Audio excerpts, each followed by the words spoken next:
All right, we are in Philippians chapter 4. I want to draw your attention to verse 14. It says, "Notwithstanding, ye have well done, that ye did communicate with my affliction.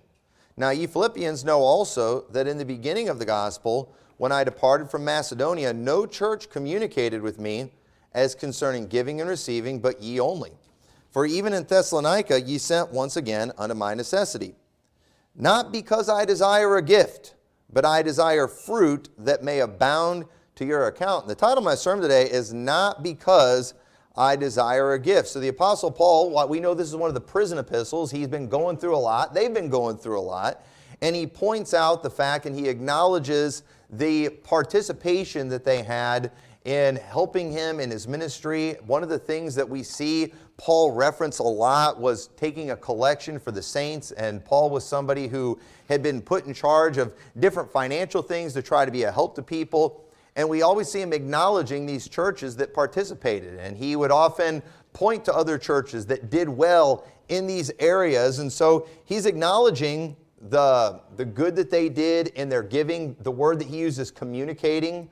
We typically use that word today to express a verbal communication, but this is just basically a communion that they would do specifically in giving. They would kind of take on a burden with each other, and everyone would participate. And so Paul, while he was very thankful for what they had done, he makes the point that, I'm glad you gave, not because I desire a gift. He's like, I'm not just glad because now I've got more money to give to these people. No, I want fruit that may abound to your account. And he goes on to say, "But I have all and abound.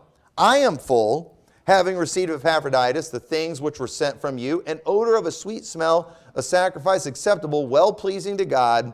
But my God shall supply all your need according to his riches and glory by Christ Jesus." So the Apostle Paul, when he's pointing this out, and he says, "Not that I desire a gift," he goes on to say, I have everything I need.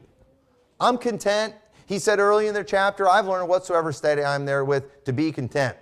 I'm happy. I'm fulfilled. I'm complete. But I'm thankful for this work that you've done and you're giving in this area. You know why? Because Paul loved these people and he was glad to see that they were going to have some spiritual benefit, that fruit was abounding to their account, because Paul wanted the best for these people. And so why did Paul want them to give? Well, the first reason he wanted them to give is the Apostle Paul wanted the best for his children in the ministry. We see in 3 John chapter 1 and verse 2, this is the Apostle John speaking. He said, "Beloved, I wish above all things that thou mayest prosper and be in health, even as thy soul prospereth. For I rejoiced greatly when the brethren came and testified of the truth that is in thee, even as thou walkest in the truth." Boy, when I heard what you people were doing, I got excited. I rejoiced. He said, "I have no greater joy than to hear that my children walk in truth." And so the reason Paul was glad that they had communicated in this area, the reason Paul was glad that they had given, was because of the fact that Paul loved these people and he was excited about the benefit, the spiritual benefit, the blessings that they were going to receive for their giving. He truly loved these people. And let me tell you something. Paul, he did not have any biological children of his own, but we see he had a lot of children in the faith. And he loved these people in a great way. And the reality is, if you want to really know what somebody believes in, okay, find out what they promote and truly push with the people that they love the most. For example, their children. That will tell you everything. If you really want to know, find out what they teach their children. There's a lot of preachers out there today. They preach one thing in the pulpit and they preach a different thing at home. You want to know why they preach what they do in the pulpit a lot of times? For the paycheck. But you know why they preach the things they do at home? Because that's what they really believe. That is what they really believe. Now, it doesn't mean they're right. Okay? Don't think that, what they do at home, that's more likely what's right. No, that's what they really believe, what they preach at home. And so you need to judge the fruit. You need to judge the fruit of that. But let me just say, when it comes to certain things with my family, okay, that I feel like Paul, because Paul, when he's pointing out the giving they did, He did. It's like, not because I desire a gift. I'm not trying to get something out of you. And and as a pastor too, you don't want to be preaching about giving too much, because then you feel like everybody's just, the pastor's just wanting a raise or something like that. Everybody assumes selfish motives. But let me tell you something. I preach harder on giving to my kids than I do people in the church. I always have, and I always will. You know why? Not because they're the ones I can control, but because, again, they are the ones that, I hope nobody would get offended by this, I actually love the most. Is that okay? Can I love my family more than everybody else? I do love everybody here. I think as much as a pastor can love his people, but I love my kids more. Okay, they're big. They're top priority. God is only above, is the only one above them. Okay? I think that's okay, and I hope you all feel the same way about your family. So the thing is, again, I'll go check with my kids. Have you been giving your tithe? You know why? Because I do. I'm not just saying it today, but I really believe in giving. I believe God blesses that. I was taught that growing up. From the first time I remember making $5, my dad told me I ought to tithe on that, and I did. And I believe in that. I practice it. My dad believed in it. He believed and he taught me that God will bless me if I will put Him first, if I will make that Him the priority. And I believe that with my children too. And so the reality is, I want my kids giving because I want the best for them. I hope my son, who goes to another church, is giving in his church. If I found out he wasn't giving in his church, and I haven't called the pastor to ask, maybe I should, I'd be like, what's wrong with you? You should know better than that. And let me tell you something too. I am thrilled. I am absolutely thrilled pretty much any time I see his pastor, talk to his pastor, something like that. He's always telling me what a blessing he is in the church. And I'm glad to hear that. I'm glad to hear, I want to hear that my son is in a church and that he is involved and that he is serving and participating. And let me tell you something. I better never find out he's causing problems in that church. I mean, that would make me mad. And I've told his pastor before, you let me know if he ever gives you any trouble. There's some things too that, that I preach a little bit different than his pastor. And I told him, if he ever gives you any trouble over that and causes any problem in this church, that you let me know. I'll be the first one to come down on him hard for that. Because let me tell you something. The last thing I would ever want for my children is for them to be somebody who causes division in the church, causes problems in the church. Because I know what God does to people like that. I know what happens to those type of people. And that's the last thing. Listen, and so I can get up and I can preach about that kind of thing to you all, but it might come off as self-serving, because of course I don't want people giving me grief in the church, right? That can come off as self-serving, but I'm going to tell you right now, I will probably never preach as hard to you as I would to one of my children if they cause problems in somebody else's church. Because I really do believe that would be bad for them. And because I care about them, I would never want them being that kind of person in a church. And I promise, I preach harder to my kids than I do to you. Because again, a lot of times things can come off as self-serving. And so if you want to find out what somebody really truly believes, what are they teaching their children? Paul really loved these people, so he was so glad to see them doing this. And parents often do this, and this isn't good, but parents often do fail to practice what they preach, and that to their children, and that is a shame. It doesn't mean they don't believe what they're preaching to their children. For example, a lot of times parents who are struggling with maybe alcohol or smoking or something like that, they'll tell their kids, don't do this while they do it. And they don't want their kids doing it. You know why? Because they want better for their kids. They truly believe, even though maybe they've got a bad habit that they're struggling to shake or something like that. But again, they believe that. They really do believe that. They want better for their children, and so they'll often tell their children, hey, don't do what I'm doing. Now, I think it's better if you say, don't do what I'm doing, and you know what, I'm going to show you, and I'm going to start doing right too. That's better. But again, what people truly believe will be revealed by what they teach their children. And because we love our children more than we love ourselves. We really do. We love our children more than we love ourselves. And we've all, as parents, we've taught our kids to do things, maybe especially financially too, that we have not necessarily done ourselves, but we want our kids to do better. And so it's like, hey, here's an area where I'm struggling financially. You need to do this, this, and this, and this. And that's one of the things that's often tough for kids is, we often try to use them as a way to relive our lives. And kids, you should probably learn from that to a certain extent. All the regrets that we have, we want to make sure our kids don't have those regrets. And that's not really a bad thing. But it's like, I wish I'd have done this when I was younger. So what do? We make our kids do it. And again, sometimes we might be a little misguided in how we approach that, maybe a little overzealous. But ultimately, what we are doing shows what we really believe in and what we really want for our children.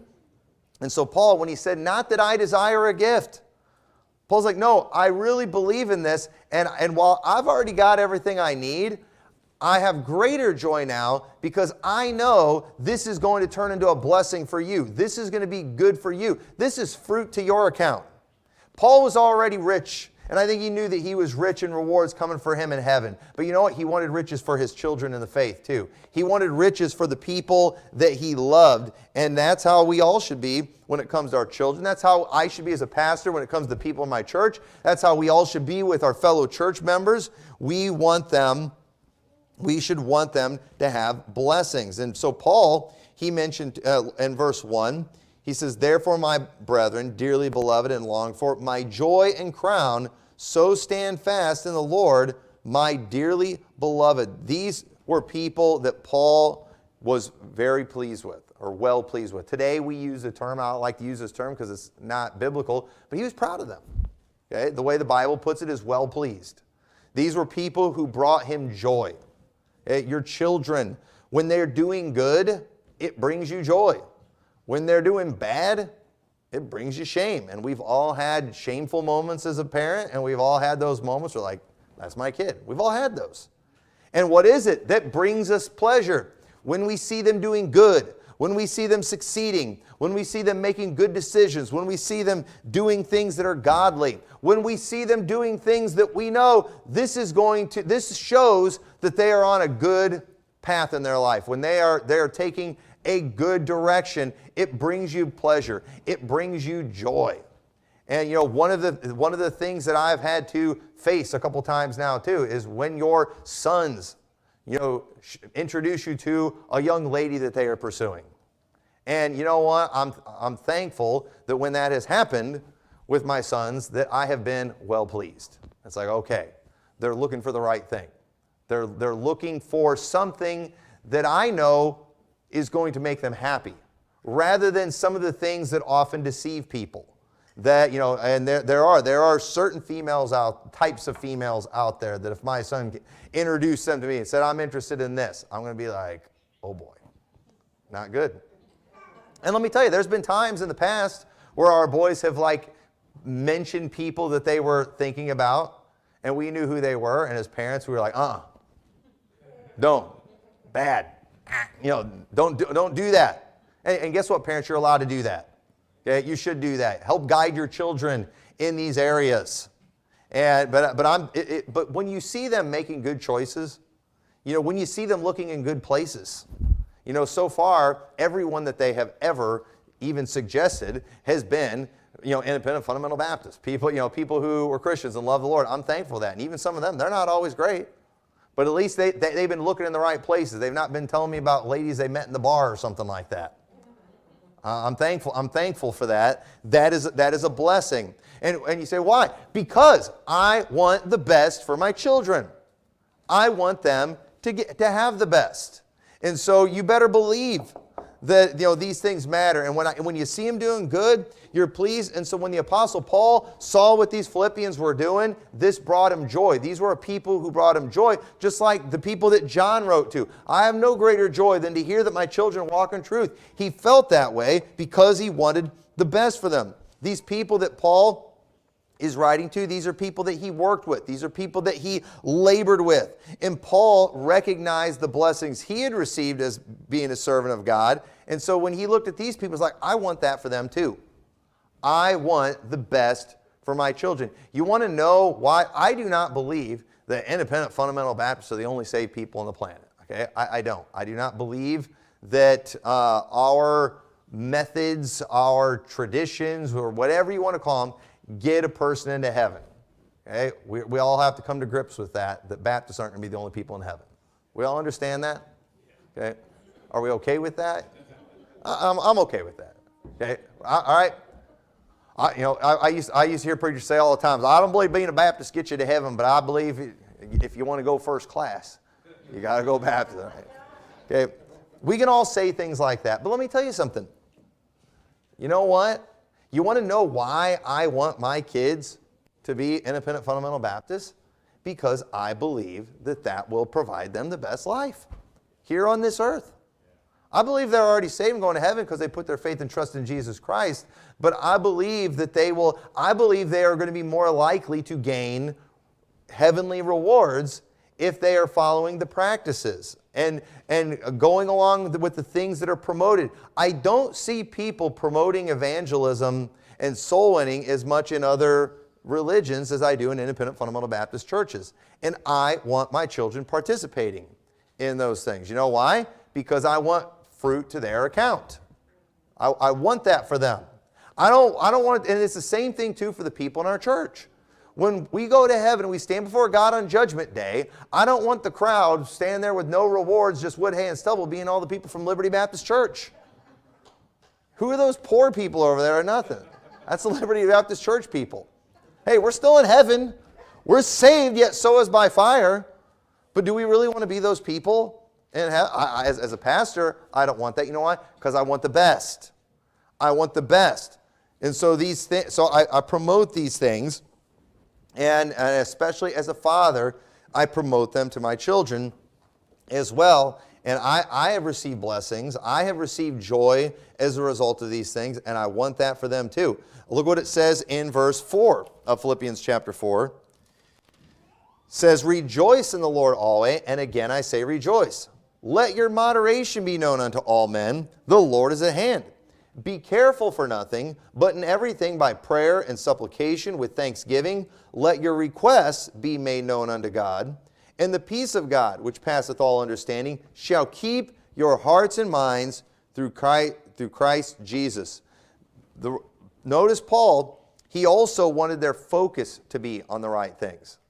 You see, because there's a lot of vain pursuits that are in this world. There are obviously, I want my children to be successful. I want my children to enjoy nice things. I hope my children do better than me financially in their life. I hope they get good jobs. I'd be thrilled. I would be thrilled if my kids all have more than me as far as earthly things go. If they make more money, drive nicer cars, have nicer houses, that wouldn't bother me in the least. But you know what? I also hope that their focus isn't on things like money first.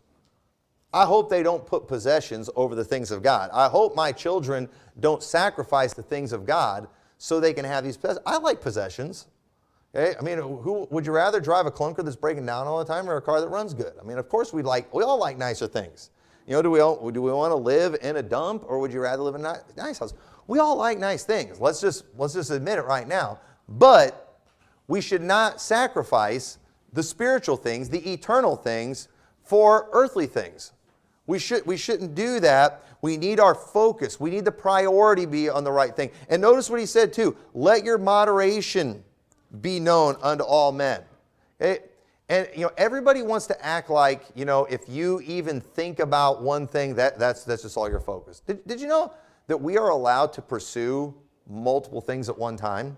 We are all pursuing multiple things at one time. It's just we got to keep things in their proper place. Okay? Obviously, seek ye first the kingdom of God.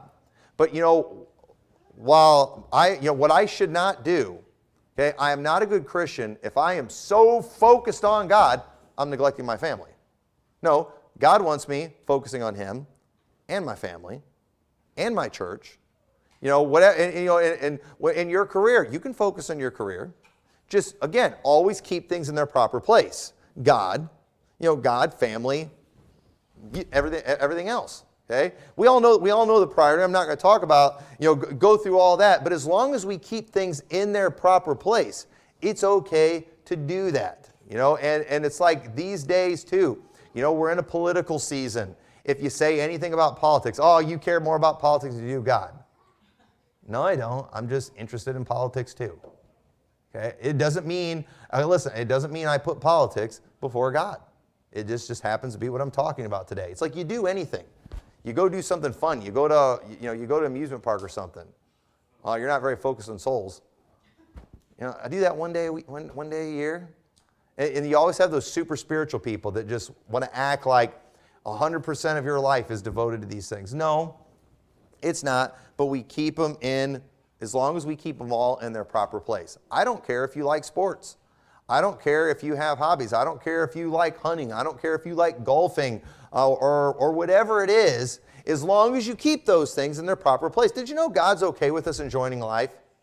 Okay. Now, miserable Christians who are grudgingly serving the Lord will not let you enjoy those things and enjoy life. But you know what? Don't follow those people. Don't try to impress those people. Okay? They don't matter. They're not bound. No, let your moderation be known unto all men.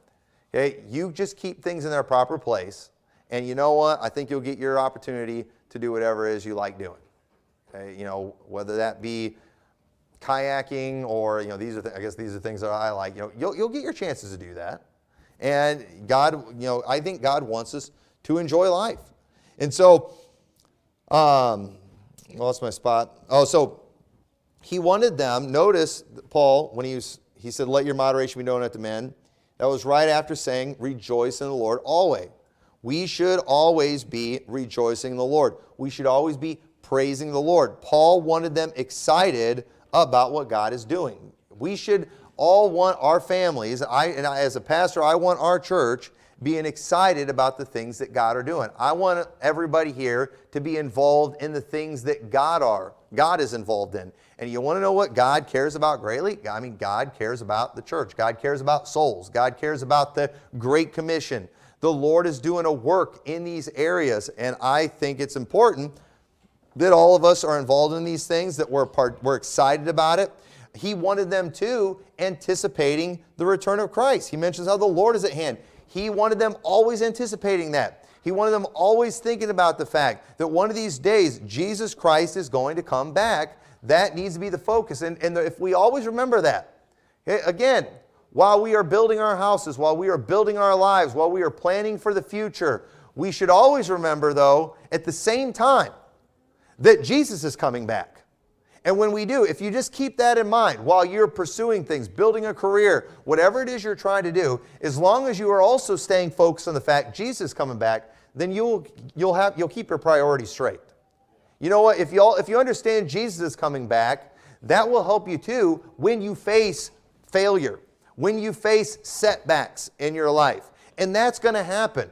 While we are pursuing things, while we have desires, while we have dreams, while we have goals, we also understand that Jesus is coming back. Because listen, sometimes plans go very badly. Sometimes tragedies happen. Sometimes lives are ended. Sometimes sicknesses come. Sometimes injuries come that we weren't expecting. And it completely derails our plans. And that stinks when that happens. Obviously, it's going to bother you. But at the end of the day, if we remember, you know what? God is in control. Jesus is coming back. Everything happens according to His will. He will work all things together for good to them that love God. If our priorities were in their proper place, then you know what? We'll be able to get over it. We'll be able to get through it. There have been many times in my life where things have not gone as I planned, where things did not go the way I wanted them to, where what I had been working for, things fell apart in that area. But at the end of the day, I didn't despair because I knew, well, you know what? While I've been pursuing all these things, I've been pursuing them within the will of God. Therefore, it fell apart within the will of God. And you know what? If God is in line with my thinking in these areas and wants me to have these things, He can provide another way. But here's the thing, I do know I'm supposed to be serving the Lord. I do know I'm supposed to be winning souls. I'm supposed to be taking care of my family and raising my children right and doing all these things that God commanded. And if I'm doing those things, these other things that I'm pursuing on the side, you could say, the Lord will provide that if I do truly need those things.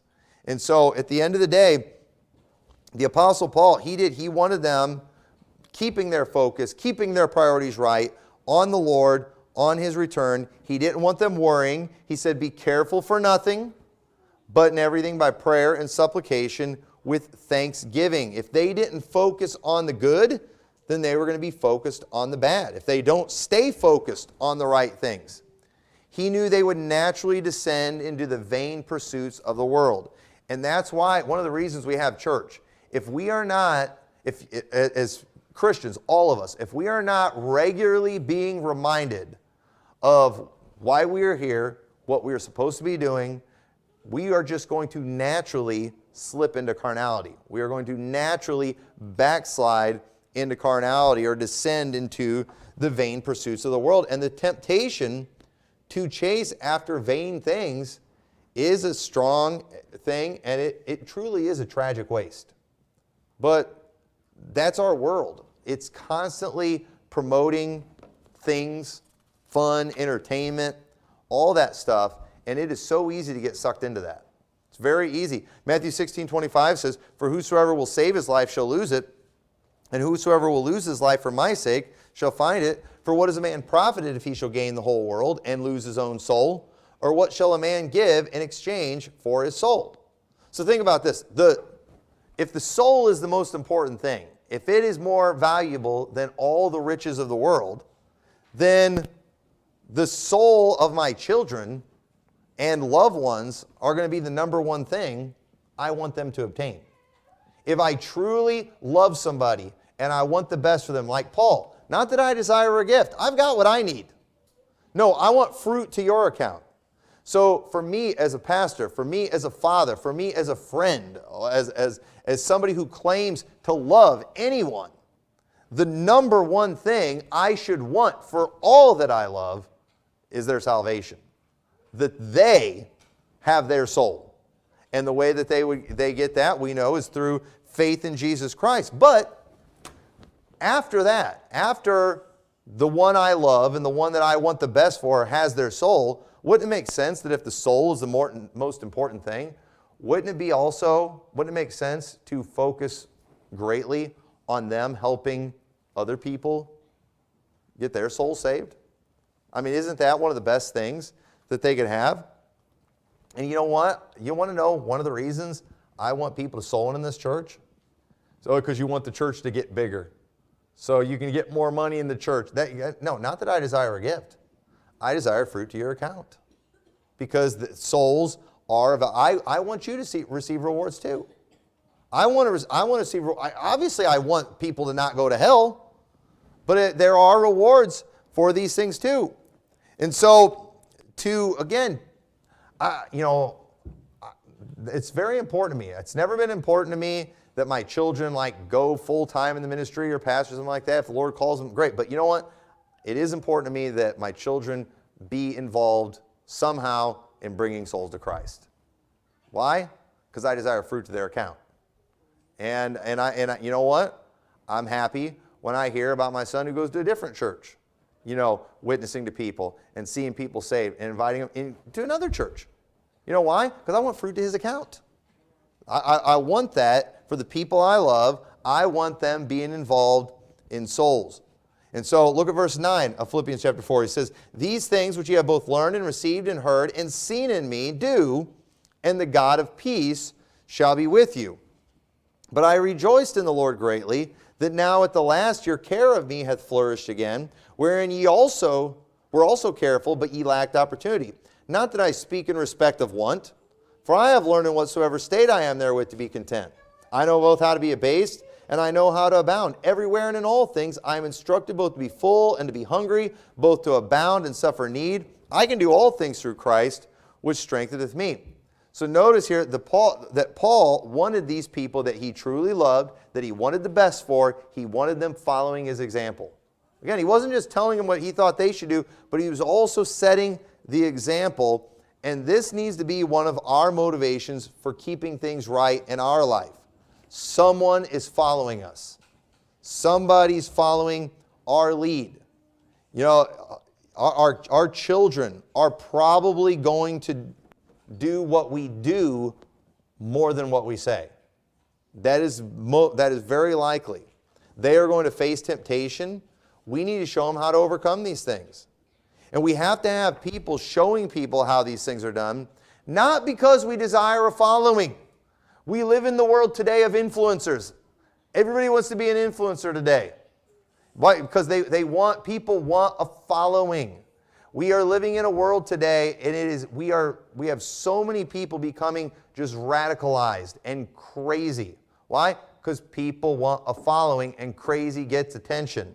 And it's getting bad. It's getting bad. Everybody's wondering, why are we having political violence in our country right now? Well, maybe it's because people are saying the most extreme things about the other person. And, and I was thinking about this even before yesterday, this assassination attempt. I was thinking about how many times growing up I heard, if we elect another Democrat to office, our country is not going to survive. I remember hearing that about Clinton.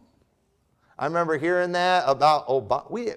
And then after the 4 years, 8 years, we will not survive as a nation. That's what they tell us every time.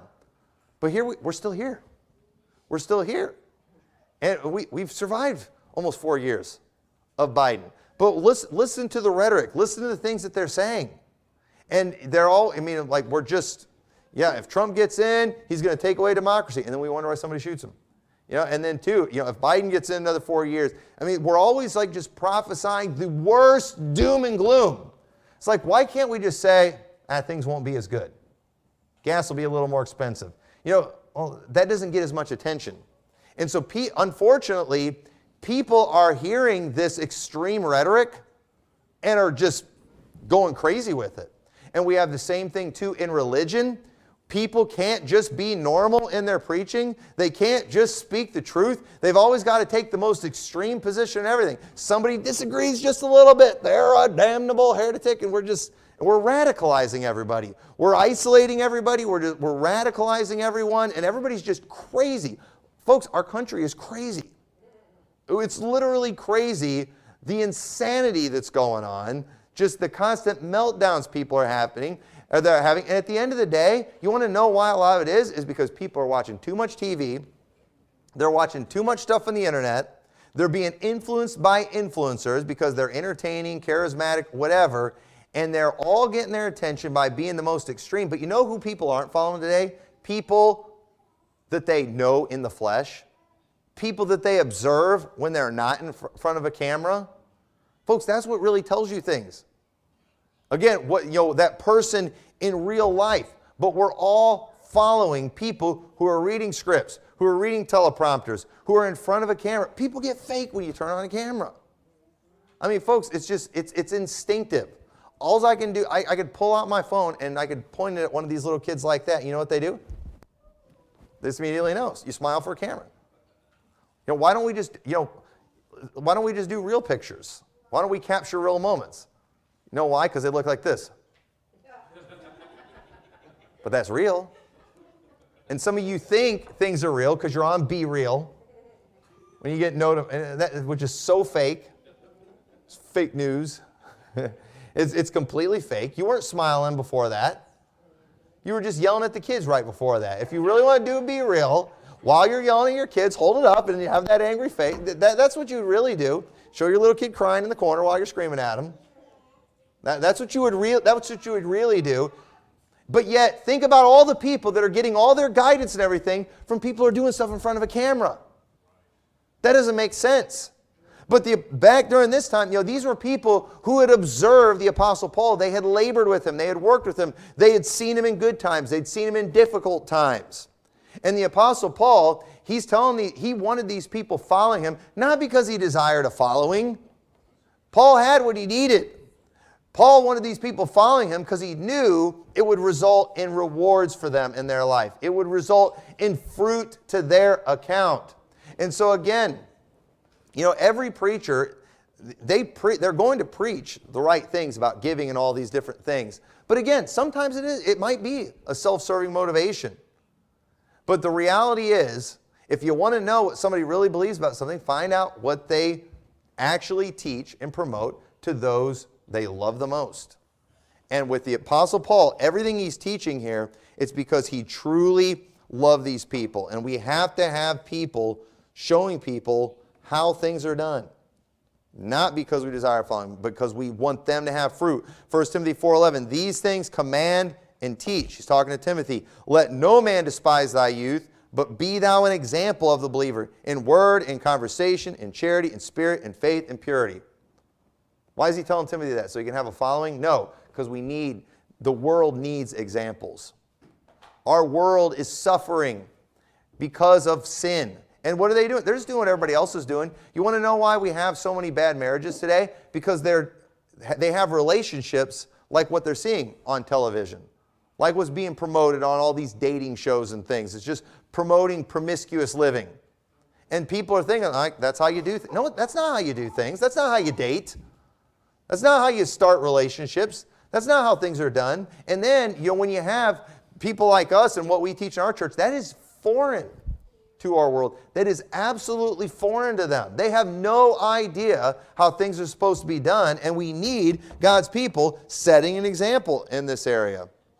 And so Paul, the Apostle Paul, he's emphasizing all these things because he loves these people. Paul was going to keep doing right no matter what they did, and God was going to provide for all Paul's needs no matter what they did.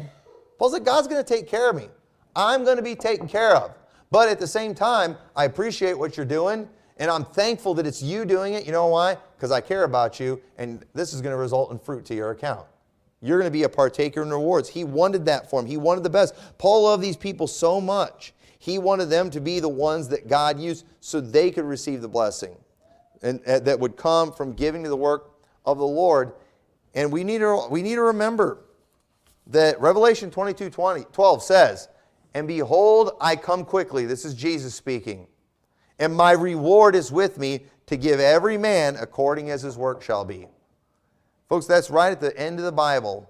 We are reminded that Jesus Christ is coming, and when he comes, it's going to happen quickly. It's going to happen fast. He's going to have his reward with me. Now is the time we work on earning those rewards. And while it's okay for you to, again, pursue things of this world that are not sinful, that are necessary. We need jobs, we need food, we need to make money, we need all those things. We need to keep them in their proper place, though. We don't want to be so focused on those things, we're not earning any eternal rewards or heavenly rewards. We see in 1 Corinthians 3:14, "If any man's work abide, which he hath built thereupon, he shall receive a reward. And if any man's work shall be burned, he shall suffer loss, but he himself shall be saved, yet so as by fire." So again, our works are going to be tested one of these days. I want it to go good for the people that I love. 2 John 1:10. Notice what it says here. "If there come any unto you, and bring not this doctrine, receive him not into your house, neither bid him Godspeed, for he that biddeth him Godspeed is partaker of his evil deeds." Now, this is a very negative right here, that if we are giving aid and support and comfort to those who are doing evil, we are a partaker of their evil deeds. But you know what else we could say? If they are doing good, and we aid, and we help, and we support, and we encourage, then we are a partaker of their good deeds. And you know what? I want my children to be a blessing to godly people. That's what I want. You know why? Because I want fruit to their account. I want them partaking in good things that are being done. I want people in our church. That's why we promote things here. And as we've done a lot of these different challenges throughout the year, just encouraging people in other churches, being a blessing to other people, being supportive of other people. If you do something, if somebody in our church is doing something to be a blessing and encouragement to another pastor, another servant of God, to another soul winner, and you motivate them to go another day, and that person is doing work, you're a partaker of their works. That's rewards for you. We're trying to get you to do these things, not just because we desire good things for Liberty Baptist Church. We desire fruit to your account. That is the point of all these things. And so I hope that we will all remember them. And I hope, too, that when you hear me promoting things, don't assume the worst. Don't assume this is just self-serving stuff. No, the things that I promote in this church and I preach in this church, I preach in my home too. And I probably preach it harder at home. Because, again, there's not going to be any question about the motivations at home. Sometimes at church, I get it. And I don't want to come off that way. But these things really do matter, and that they will help you. So with that, let's pray. Dear Lord, I do thank you so much for this chapter, the lessons we can learn from it. And Lord, I pray that you will help the people of Liberty Baptist Church to be a people who are heavily involved in the things of God and in winning souls. And Lord, I pray that this will be a church that, Lord, while I wish earthly blessings on them, Lord, more importantly, I hope you will richly bless them in heavenly things. And Lord, I pray you'll help everybody to keep their focus right and their priorities right in these things. In your name we pray. Amen.